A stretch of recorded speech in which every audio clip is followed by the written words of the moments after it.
Something I want to talk about today is mindset. Some people don't really understand the mindset of yourself because it's your mind, it's what you think. Nobody else thinks what you think. Look at yourself in the mirror. You see the person you see every single day. Every time you look at yourself in the mirror, you see the little minor mistakes. You're like, oh, I got a new pimple, or I accidentally cut myself while shaving, or the barber messed up, or something like that. But in true honesty, nobody thinks like that except for you. It's all a mindset thing. People see you the same way they see you every single day.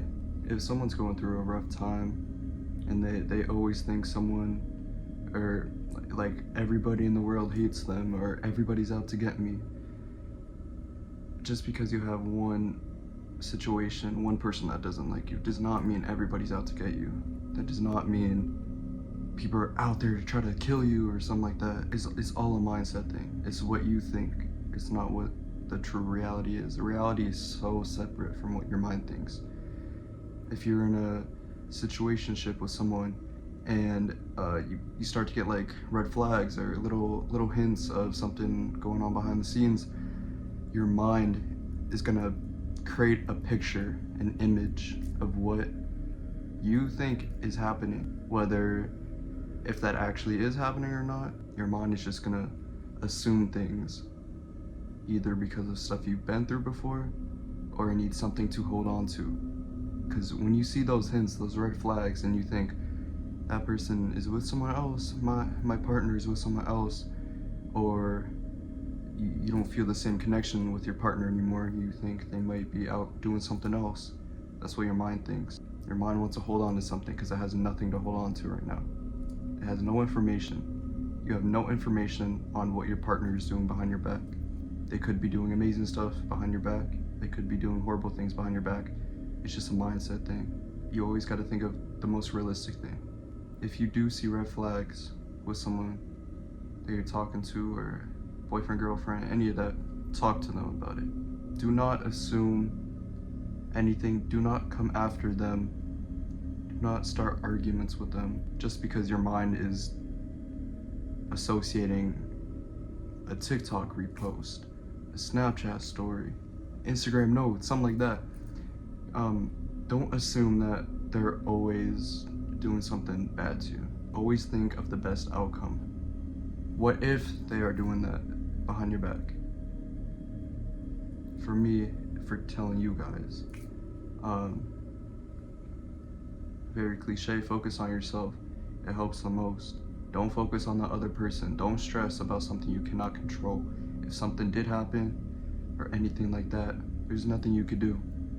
That's on their part. That's their situation. That's their life. But for me, and for you, who's in that situation, you did nothing wrong. You're hoping the best outcome for a single situation. You're thinking the best outcome possible. Do what you need to do to get your mind straight. Write down your thoughts in a book.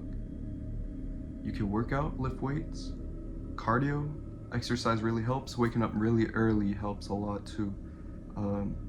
Because I know a lot of people who are mentally ill and don't have that strong mindset. They wake up, or like they go to sleep at 5 in the morning and wake up at like 3 p.m. That's not good mindset. I know people who are in that situation. It's rough. I've been in that situation. Waking up early, starting your day, obviously makes the day longer for you. Makes you go out and do more stuff. You go outside, wake up at 7 in the morning, sun. You see the sun, it's beaming right on you. It's not too hot, not too cold outside. It's perfect.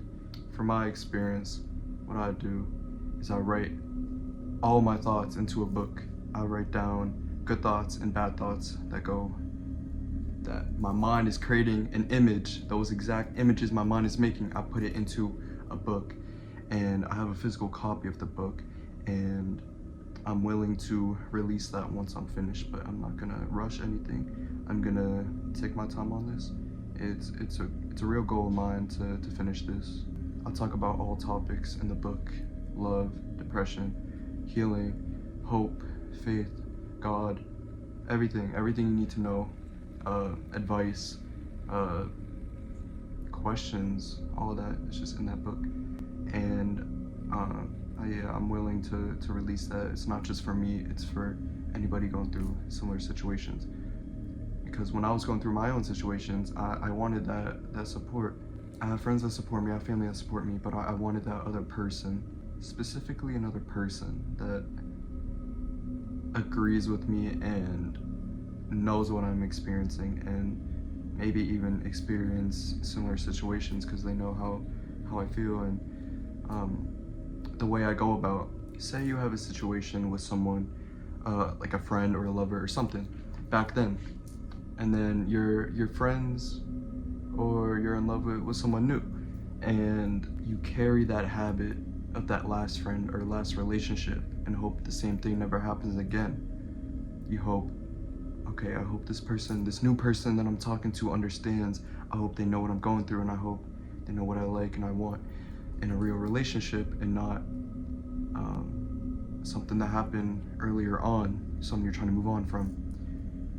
If that person right now is showing you that same energy as an old lover, and you have that same reaction to it, that same trigger, that same intense anger, or like a big thunderstorm cloud, then that's something we all need to work on. If you've had a situation happen before and you look and you're moving on from it, and you're still moving on, and you find another person and that same situation happens again, obviously you're gonna feel distraught, you're gonna feel disappointed, you're gonna feel sad, mad, anything. It's the way you handle the situation is the best for you. The best mindset is how you handle a situation. If the same situation happens again, the best way to handle it is to let it go. It's hard, it's very hard to do that, but you gotta let go. You gotta let go of negative stuff. Obviously, crying is something that you can do to let your emotions out. That's a good thing. Crying is a good thing. If people say otherwise, they're not right for you. Let them go. Crying is a really good thing. And even the relief after crying is even better, because you've let out all your pouring thoughts. It's like a cloud was raining on top of your head, and you've been holding that water in a bucket in your head for however many days, months, weeks, years, and you finally let it out, and the plants start growing. It's how you feel every time. If that same situation happens with the new person you're with, obviously you're gonna feel distraught, but you would also have a sense of, okay, they're not good for me, I'm not gonna be with them anymore. Or you'll be like, I've had good times with them, times are great, I remember the happy times I had with them, but it's all over, it's time for me to move on. And relationship stuff, if something goes wrong, either in your sense or their sense, always view that person as a learning experience to what's coming next. It's all the mind. There could be a minor situation that only affects you. There could only be a minor situation, and your mind perceives that situation as the worst thing to ever happen to you, the worst feelings you've ever had, self-doubt, all of that. It's what the mind thinks. If you get cheated on, how does your mind react to it? How does your mind release that energy? Does the mind release the energy by crying? Are you in anger? Or are you like, okay, whatever, I'm moving on? And healing is accepting that the last answer is hopefully the one that most people should feel. It's how you should feel. It's not how everybody feels. I'm still learning, and I'm still going about that, but it's definitely a mindset thing. It's definitely improving your mind to know, even if you've had similar situations, let your mind react move on from a situation.